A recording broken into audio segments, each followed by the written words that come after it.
बड़े झूठे हैं, इसका उदाहरण इनका शीश महल है। जैसे प्रचार नरेंद्र मोदी जी करते हैं मीडिया का झूठे वायदे, वैसे ही स्ट्रेटेजी केजरीवाल जी की।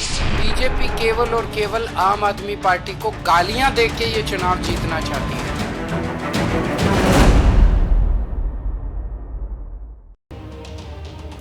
नमस्ते, एबीपी न्यूज में आपका बहुत बहुत स्वागत है। मैं हूं आपके साथ पूजा सचदेवा और आप देख रहे हैं आगे का एजेंडा। सबसे पहले बात करेंगे दिल्ली की, जहां पर चुनाव प्रचार कल शाम को थम जाएगा, लेकिन उससे पहले हर दल ने मैदान में पूरी ताकत झोंक दी है। एक से बढ़कर एक दांव आजमाए जा रहे हैं और इसी बीच आम आदमी पार्टी के संयोजक अरविंद केजरीवाल ने मुख्य चुनाव आयुक्त को चिट्ठी लिखी है। आम आदमी पार्टी के कार्यकर्ताओं पर हमले को लेकर पत्र लिखा गया है। नई दिल्ली में आम आदमी पार्टी के कार्यकर्ताओं पर हमले हुए हैं, ये कहना है अरविंद केजरीवाल का। अरविंद केजरीवाल ने चुनाव आयोग के सामने 4 मांगे रखी। पहली मांग, इंडिपेंडेंट इलेक्शन ऑब्जर्वर की नियुक्ति हो। दूसरी मांग रखी है कि आम आदमी पार्टी के कार्यकर्ताओं की सुरक्षा को सुनिश्चित किया जाए। तीसरी मांग, जिम्मेदार पुलिस वालों पर कार्रवाई होनी चाहिए। चौथी मांग, हमला करने वाले बीजेपी के लोग गिरफ्तार हो। ये 4 मांगे अरविंद केजरीवाल की तरफ से रखी गई हैं अपने द्वारा लिखी इस चिट्ठी के जरिए, जिसमें आरोप लगाया है कि आम आदमी पार्टी के कार्यकर्ताओं पर हमला हुआ है और इसी को लेकर पत्र लिखा गया है अरविंद केजरीवाल की तरफ से मुख्य चुनाव आयुक्त को। और इस चिट्ठी में अरविंद केजरीवाल ने 4 मांगे की हैं, जिसमें पहली मांग है इंडिपेंडेंट इलेक्शन ऑब्जर्वर नियुक्त किया जाए। दूसरी मांग, आम आदमी पार्टी के कार्यकर्ताओं की सुरक्षा सुनिश्चित हो। तीसरी मांग, जिम्मेदार पुलिस वालों पर कार्रवाई हो। और चौथी मांग है कि हमला करने वाले बीजेपी के लोग गिरफ्तार हो। ये 4 मांगे अरविंद केजरीवाल की तरफ से चिट्ठी के जरिए मुख्य चुनाव आयुक्त को चिट्ठी लिखी है अरविंद केजरीवाल ने, और उसी चिट्ठी के जरिए ये मांग अरविंद केजरीवाल की तरफ से की गई है। मेरे साथ इस वक्त मेरे 2 सहयोगी जुड़ गए हैं। दिल्ली से मनोज्ञा लोईवाल इस वक्त हमारे साथ कनेक्ट है और दिल्ली से ही दीपक रावत इस वक्त सीधे हमारे साथ कनेक्ट है। सबसे पहले दीपक के पास दर्शकों को लेकर चलते हैं। दीपक, ये 4 मांगे जो अरविंद केजरीवाल कर रहे हैं चुनाव आयुक्त को चिट्ठी के जरिए, किस लिए उनकी तरफ से ये मांग की जा रही है? पूरा मसला क्या है? क्या आरोप अरविंद केजरीवाल लगा रहे हैं? पूरा विस्तार से आप बताएं। जी देखिए, नई दिल्ली विधानसभा क्षेत्र जो है वो खुद अरविंद केजरीवाल का निर्वाचन क्षेत्र है और वहाँ पर अरविंद केजरीवाल तो प्रचार कर ही रहे हैं, लेकिन उनकी पार्टी के कई बड़े नेता भी वहाँ पर रोजाना प्रचार करते हैं। उनका ये कहना है कि पिछले कई दिनों से लगातार उनके वॉलंटियर्स पर, उनके नेताओं पर हमले हो रहे हैं और इन हमलों का सीधा आरोप उन्होंने बीजेपी पर लगाया है कि उनके कार्यकर्ता वहाँ पर उनके साथ मारपीट कर रहे हैं, उन्हें प्रचार नहीं करने दे रहे हैं। कल रात भी एक बड़ी घटना सामने आई है जिसमें उनके कार्यकर्ताओं के साथ ये बताया जा रहा है कि मारपीट हुई है। कुछ पत्रकार जब वहाँ पर कवर करने के लिए वहां पहुंचे तो उन पत्रकारों के साथ भी मारपीट हुई है। ये आरोप आम आदमी पार्टी का है और ऐसे में अरविंद केजरीवाल का कहना है कि ये जो तमाम जो मारपीट हो रही है ये लगातार बढ़ती जा रही है और अब मुश्किल से 2 दिन का वक्त बचा है जब चुनाव होना है दिल्ली में, तो ये देखना बहुत जरूरी है चुनाव आयोग के लिए कि आखिर ऐसा क्यों हो रहा है, एक पार्टी को प्रचार करने से क्यों इस तरीके से रोका जा रहा है। तो अरविंद केजरीवाल ने एक चिट्ठी जो है दिल्ली के चुनाव आयुक्त को लिख दी है। उसमें उन्होंने ये 3 बड़ी मांगे जो की हैं, जो आप भी बता रही थी कि एक टीम ऐसी हो जो इंडिपेंडेंट टीम हो, जिसका काम ये हो कि वो वहां पर ऑब्जर्व करे कि आखिर किस पार्टी के कार्यकर्ता मारपीट कर रहे हैं और किस तरीके से दूसरी पार्टी को रोक रहे हैं। उनको अगर लगता है कि आम आदमी पार्टी के लोग गलत कर रहे हैं तो उनके खिलाफ एक्शन लिया जाए, लेकिन अगर उनको लगता है कि बीजेपी के लोग गलत कर रहे हैं तो उनके खिलाफ एक्शन लिया जाना चाहिए। दूसरी बड़ी बात कि दिल्ली पुलिस पर भी अरविंद केजरीवाल सीधा आरोप लगा रहे हैं। अरविंद केजरीवाल का यह कहना है कि दिल्ली पुलिस जो है आम आदमी पार्टी का शिकायत करती है तो शिकायत को नहीं सुनती, बल्कि बीजेपी के कार्यकर्ता जो है उनको सपोर्ट करती हुई नजर आती है। तो दिल्ली पुलिस को लेकर भी चुनाव आयोग की टीम को ऑब्जर्व करना चाहिए कि वो किस तरह का काम कर रही है। तो सीधे तौर पर अब अरविंद केजरीवाल मांग कर रहे हैं। बताया ये भी जा रहा है कि दोपहर 11 बजे के आसपास अरविंद केजरीवाल प्रेस कॉन्फ्रेंस भी करेंगे और उसमें इस मुद्दे को मीडिया के सामने भी रखेंगे। ठीक है दीपक, आप रहिए मेरे साथ। मनोज्ञा, मैं आपके पास भी वापस लौटूंगी, लेकिन इस बीच एक और बड़ी खबर आ रही है कि दिल्ली में आज प्रधानमंत्री नरेंद्र मोदी चुनावी सभा को संबोधित करेंगे। आरके पुरम में प्रधानमंत्री नरेंद्र मोदी की रैली होनी है। तो देखिए, चुनाव प्रचार का दौर अंतिम चरण में है। अगले 48 घंटे के बाद चुनाव प्रचार का शोर थम जाएगा और इसी बीच दिल्ली में आज प्रधानमंत्री नरेंद्र मोदी चुनावी सभा को संबोधित करेंगे। आरके पुरम में प्रधानमंत्री मोदी की रैली होगी और दिल्ली में भारतीय जनता पार्टी अपने दिग्गजों को चुनावी मैदान में लगातार उतार रही है। और अब जब चुनाव प्रचार का दौर अंतिम चरण में है, ऐसे में बीजेपी के बड़े नेता चुनावी सभाएं करते हुए नजर आएंगे। मनोगिया हमारे साथ सीधे कनेक्ट है। मनोगिया, प्रधानमंत्री नरेंद्र मोदी की चुनावी सभा को लेकर क्या है तैयारी, बताइए डिटेल्स।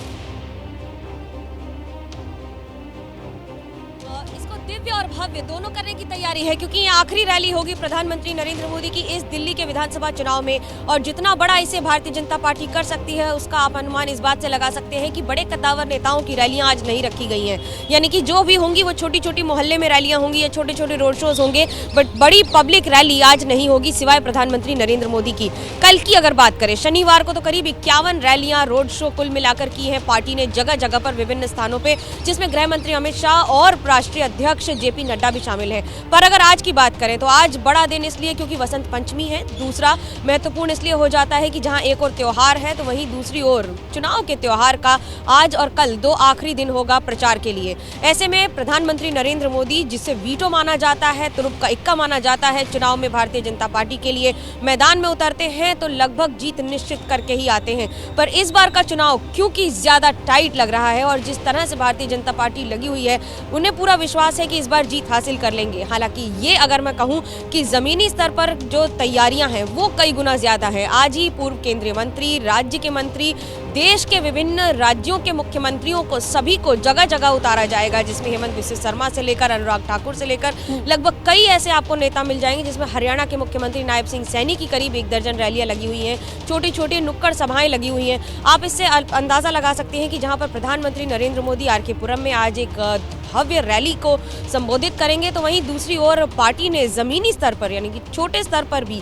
हर बूथ पर हर कार्यकर्ता से मिलने की तैयारी या छोटी छोटी रैलियों में, जिसमें खुद विधानसभा के जो उम्मीदवार हैं वो हर घर जाकर मुलाकात कर रहे हैं, चाहे सुबह हो या रात हो। लगातार छोटी छोटी सभाएं RWA में की जा रही हैं, छोटे छोटे इलाकों में की जा रही हैं। तो छोटे कार्यकर्ताओं और छोटी ये सभाओं से ही बड़ी जीत हासिल करने की तैयारी है बीजेपी की। ठीक है मनोगिया, आप रहिए हमारे साथ। और देखिए, जैसा कि मनोगिया बता रही हैं कि कुल मिलाकर बीजेपी के चुनाव प्रचार का अंदाज पूरी तरीके से आक्रामक हो चुका है और निशाने पर है आम आदमी पार्टी। कल रोहतास नगर में गृह मंत्री अमित शाह ने रोड शो किया। एबीपी न्यूज संवाददाता मनोगिया लोईवाल ने उनके एक्सक्लूसिव उनसे बातचीत की है और इस दौरान अमित शाह की तरफ से क्या कहा गया वो भी आपको सुनाएंगे। लेकिन केजरीवाल पर अमित शाह की ये भविष्यवाणी आप सुनिए जरा। देश के गृह मंत्री अमित शाह भव्य रोड शो कर रहे हैं रोहतास नगर में। विधानसभा भले ही जीती हुई हो, लेकिन मेहनत में और यहाँ पर समर्थकों का हुजूम देखते ही बनता है। क्या कहेंगे हमें भीड़ को देख के, उत्साह को देख? दिल्ली की जनता तय कर चुकी है कि 8 तारीख को मोदी जी के नेतृत्व में दिल्ली में डबल इंजन सरकार बनने जा रही है। सबसे बड़ा भरोसे का कारण क्या है कि इस बार सरकार बन जाएगी? देखिए, झूठ कितनी भी कुशलता से बोला जाए, इसके आयुष्य की एक सीमा होती है। 10 साल में केजरीवाल जी के सारे झूठ, फरेब और धोखे को जनता पहचान चुकी है। केजरीवाल स्वयं अपनी सीट पर से बड़े मार्जिन से चुनाव हारने जा रहे हैं। कह रहे हैं कि भारतीय जनता पार्टी डरा रही है आम आदमी पार्टी के, कई विधायक भी शामिल हो गए हैं, अलग अलग आरोप लग रहे हैं। यहाँ तक कह रहे हैं कि अगर बीजेपी की सरकार आई तो जो मुफ्त चीजें दी है आम आदमी पार्टी ने वो बंद कर दी जाएंगी, वो प्रचार में कह रहे हैं। अब उनको कोई नहीं सुनता है। हमारी पार्टी ने स्पष्ट कर दिया है, मोदी जी ने भी स्पष्ट किया है कि एक भी गरीब कल्याण की योजना बंद नहीं होने वाली। और इसके साथ साथ आज जो मोदी जी ने 12 लाख तक इनकम टैक्स माफ किया है, दिल्ली का व्यापारी, दिल्ली का छोटा व्यापारी, सभी लोग बहुत खुश हैं। आम आदमी पार्टी कहती है कि कांग्रेस बी टीम है, भारतीय जनता पार्टी की मदद कर रही है आपको जीतने में। कांग्रेस और आप दोनों से हमारे वोट का टोटल बहुत बड़ा होगा। आप भीड़ देख रहे हैं, इस पर सबसे ज्यादा भरोसा, वो कह रहे हैं जो बजट आया है वो निराशाजनक है, मिडिल क्लास के लिए नहीं बनाया गया। नहीं, उनका ये कहना लाजमी है, वो स्वयं निराश हो चुके हैं। जब आप यहाँ पर भीड़ देख रहे हैं, इस बार कितनी सीटों का दावा कर रहे हैं? सीटों का तो आकलन में नहीं कहना चाहूंगा, मगर अब तक भाजपा की सबसे बड़ी जीत दिल्ली में हुई। कार्यकर्ताओं का भरोसा देखकर आप बता देते हैं कि इस बार जीत का मार्जिन या फिर बाकी सारी भावनाएं, ये भावनाएं क्या बता रही हैं? नहीं, बहुत अच्छे मार्जिन से जीतेंगे, रिकॉर्ड तोड़ जीतेंगे। करावल नगर जाकर आए, मुस्तफाबाद जाकर आए, मैं कभी कल्पना नहीं कर सकता मुस्तफाबाद में ऐसी रैली हो सकती है। सच है कि बार बार आरोप लगते हैं कि मुसलमानों के हित में भारतीय जनता पार्टी फैसले नहीं लेती है, वो कहते हैं कि मुसलमानों के हित में पार्टी फैसले नहीं लेती है, इस तरह के आरोप लगाते हैं। देखिए, पॉजिटिव वोट की हम अपेक्षा कर रहे हैं। दिल्ली को अब इंतजार है मोदी जी की डबल इंजन सरकार का, और दिल्ली को दुनिया भर में सबसे एक नंबर की कैपिटल बनाने। बजट आपने भी सुना, बजट को आप कितने नंबर देंगे और क्यों? हाँ? बजट आपने भी सुना है, बजट को कितने नंबर देंगे और क्यों? बहुत अच्छा बजट है और समाज के हर वर्ग को राहत देने वाला, उत्साह देने वाला और उनकी वेल्थ को बढ़ाने वाला। हमेशा यहाँ पर जो आप हुजूम देख रहे हैं समर्थकों का, यहाँ पर भीड़ देख रहे हैं, वो देखते ही बनती है, और उसके साथ साथ भरोसा कि इस बार जीत भारतीय जनता पार्टी की होगी, जिसका फैसला 5 फरवरी को जनता कर देगी। Manogya Loiwal, Delhi, ABP news. तो अभी आपने सुना गृह मंत्री अमित शाह को। तो देखिए किस तरीके से दिल्ली में बीजेपी का प्रचार अभियान तेज हो चुका है। 241 सांसदों को प्रचार अभियान में बीजेपी उतारेगी।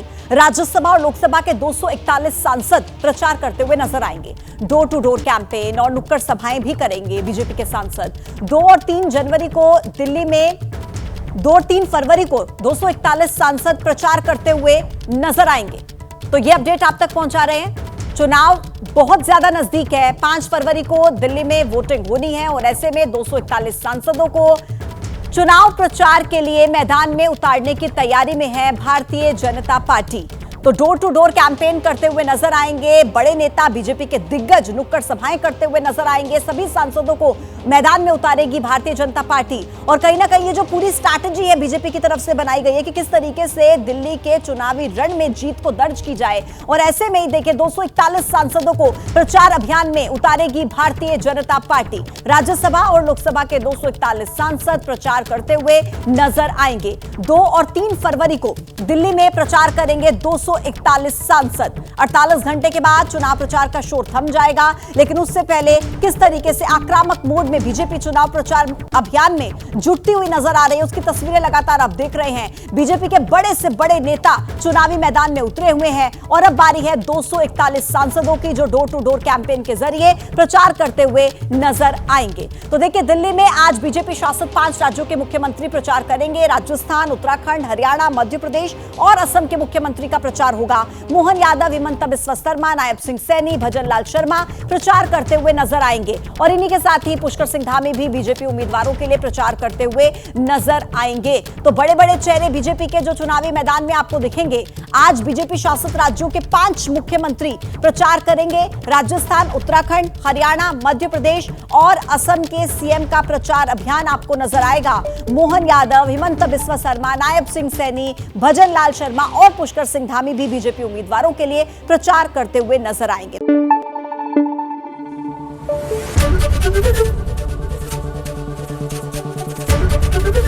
एबीपी न्यूज आपको रखे आगे।